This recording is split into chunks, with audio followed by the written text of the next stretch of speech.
Dans cette vidéo, je vais parler des frustrations que l'on peut ressentir quand on a une sclérose en plaques.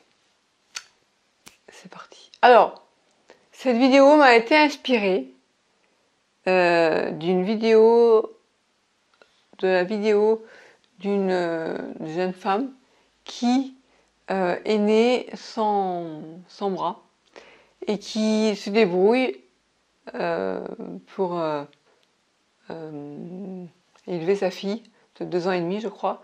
Elle n'est pas du tout toute seule, à ce que j'ai compris, le père est très présent, mais elle se filme seule ou avec sa fille dans ses vidéos. Et elle a fait une vidéo où elle parlait des frustrations de vivre sans bras. Et en fait, je ne sais pas pourquoi, c'est YouTube qui m'a amené à voir une vidéo qui m'a fait découvrir sa chaîne. Et j'ai trouvé ça, comment dire, intéressant de voir ces vidéos parce que c'est pas une question de comparer un handicap avec un autre, c'est pas ça du tout, mais c'est plutôt de voir plutôt les points communs qu'on peut avoir. Et je me disais,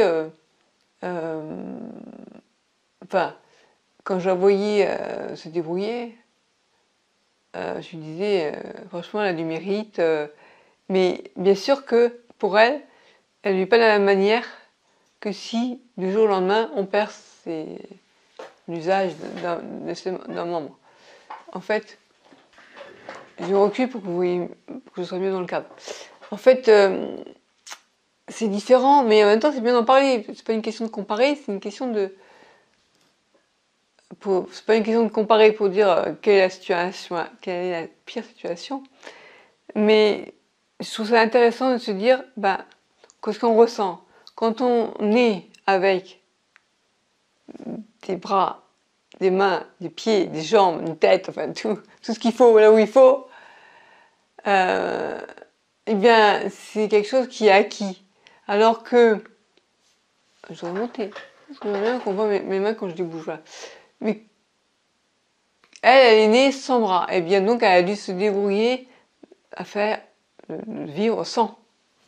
Et donc c'est forcément pas pareil quand on perd l'usage de ses mains, que ce soit parce que on a été amputé ou parce que la sclérose en plaques ou une autre maladie nous rend incapables de s'en servir, ou bien les jambes, hein, ou bien les yeux. Enfin, on sait que dans la sclérose en plaques, selon la localisation de l'attaque, ou bien si on a une forme rémitante par poussée, où on a des rémissions, ou bien une forme sévère ou une forme progressive, ça va être un handicap très différent.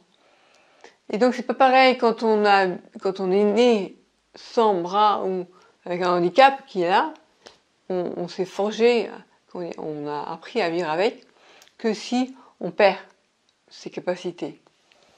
Et c'est vrai que quand je la vois dans ces vidéos, je suis admirative de ce qu'elle arrive à faire, mais pour elle, elle le vit différemment parce qu'elle est née comme ça et qu'elle a appris à les... C'est comme, vous voyez, moi je suis sans lunettes, je vois rien, j'ai un dixième d'un œil et peut-être 4 de l'autre, et je suis très handicapée sans lunettes. Si ça n'existait pas, je ne pourrais pas faire ce que je peux faire avec lunettes. Et je me suis habituée. Et ce qui est fou, c'est que ma mère, elle me disait, toi qui vois rien, t'arrives à voir des choses, alors que moi qui vois mieux que toi, je vois pas. Je dis, parce que j'ai compensé. Mon cerveau va se dire, tiens, ça, telle forme, ok. Il a ancré ça, cette image dans la tête. Et quand je cherche quelque chose et que je me souviens à quoi doit ressembler ça, même si je ne peux pas aussi bien voir quelqu'un d'autre, je me dis, tiens, c'est peut-être ça qui est là-bas. Parce que je repère à peu près la forme que ça. Voilà. Et bien c'est pareil, si je voudrais voir tes vidéos, des fois, j'ai envie de regarder mes pieds en disant, elle a vraiment les mêmes pieds que moi ou... Parce que moi, elle arrive à faire des choses que moi, je ne pourrais pas faire avec mes pieds. Parce qu'elle a été habituée depuis longtemps à faire ça. Elle arrive à couper une tomate avec ses pieds, elle arrive à faire plein de choses, à s'habiller, à s'occuper de sa fille, enfin, c'est chapeau quoi. Mais bon, voilà, Pourquoi je parlais de ça? Voilà, des frustrations. Donc j'ai vu une vidéo d'elle où elle parlait des frustrations. Et elle a donné comme exemple, quand elle avait sa fille qui avait, plutôt, quand sa fille avait 4 mois, elle voulait la prendre dans les bras, et c'est moi, sortir du lit. Elle pouvait pas parce qu'elle n'a pas de bras. Et ça c'est la première chose à laquelle j'ai pensé avant même de voir sa vidéo. C'est vrai que la première frustration qu'on a quand on n'a pas de bras, c'est pas pour prendre quelqu'un dans ses bras, quoi. Et pour un enfant, c'est encore pire, quoi. Enfin, pour une mère, avec son enfant, c'est... Et donc, elle a expliqué dans sa vidéo que c'est le moment où elle a senti vraiment une frustration. Elle aurait voulu prendre sa fille pour la sortir du lit, elle pouvait pas parce qu'elle risquait sinon de la mettre en danger avec que 4 mois. Maintenant, sa fille qui est devant l'ennemi, elle lui dit vas-y, saute-moi sur les épaules, et puis elle la sort comme ça du lit. Enfin, on voit bien, il y a une grande complicité, la fille elle est géniale aussi. Voilà, et donc, je me posais la question, moi, quelles sont mes frustrations du fait de vivre avec un sclérose en plaques. Et puis la frustration, finalement, nos frustrations, elles vont changer. Comment dire, quand on a un handicap qui est là, qui soit depuis la naissance, soit après un accident, on s'est habitué au handicap.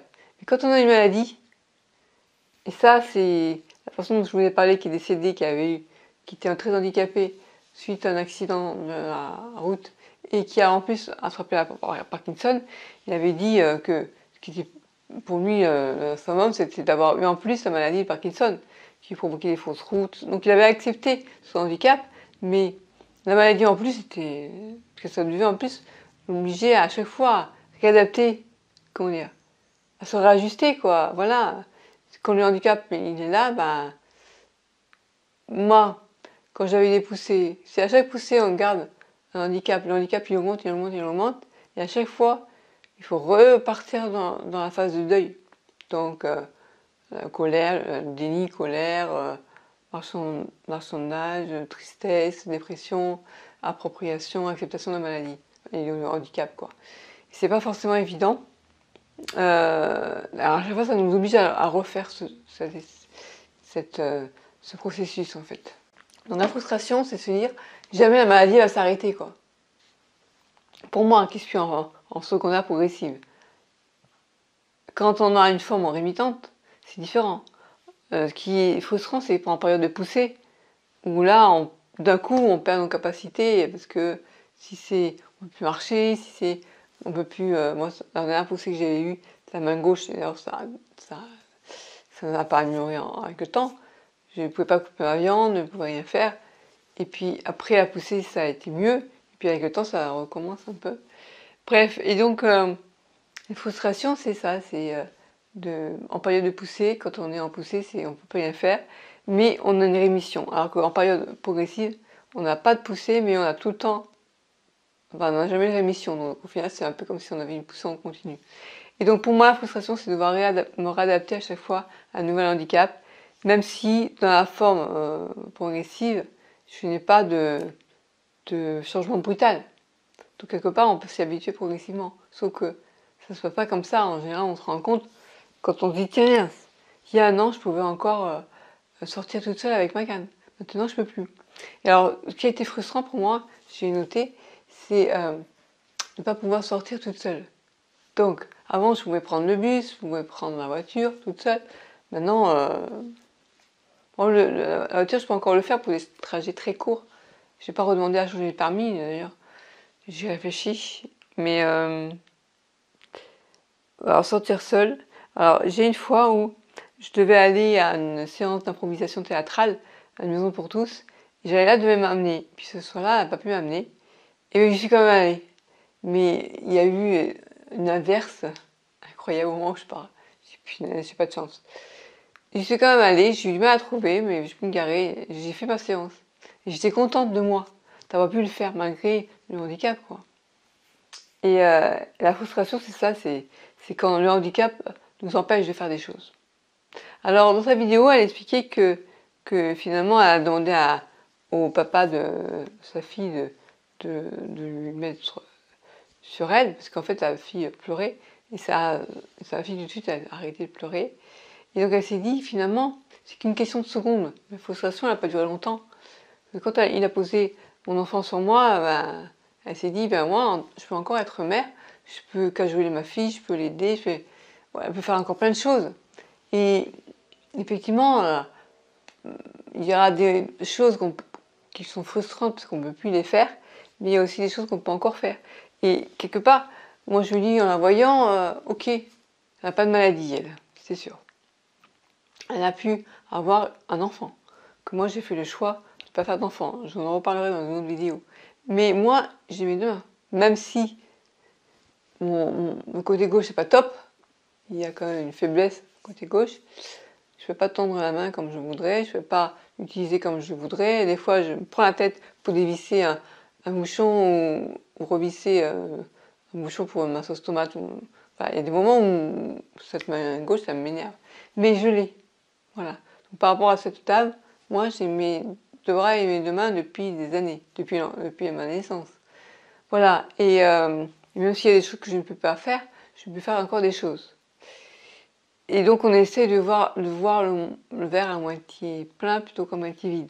Mais les frustrations, c'est bien aussi, comme disait ma psy, c'est bien d'avoir le peps, la force de voir les choses positivement. Mais il y a des fois où vous pouvez aussi accepter vous pouvez aussi avoir le droit de voir tout en noir et d'en avoir marre et de pleurer.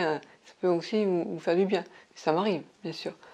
Voilà. Donc dites-moi vous dans les commentaires quelles sont vos frustrations par rapport à la sclérose en plaques, qu'est-ce qui vous pose le plus de problèmes par rapport à cette maladie et comment vous y faites face. Voilà. Et puis allez voir la chaîne YouTube de cette dame. C'est quelqu'un qui vit en Belgique et elle parle aussi en anglais. D'ailleurs, ça donne envie de lui remettre. Voilà, à bientôt, likez la vidéo si vous l'avez aimée et donnez-moi vos commentaires.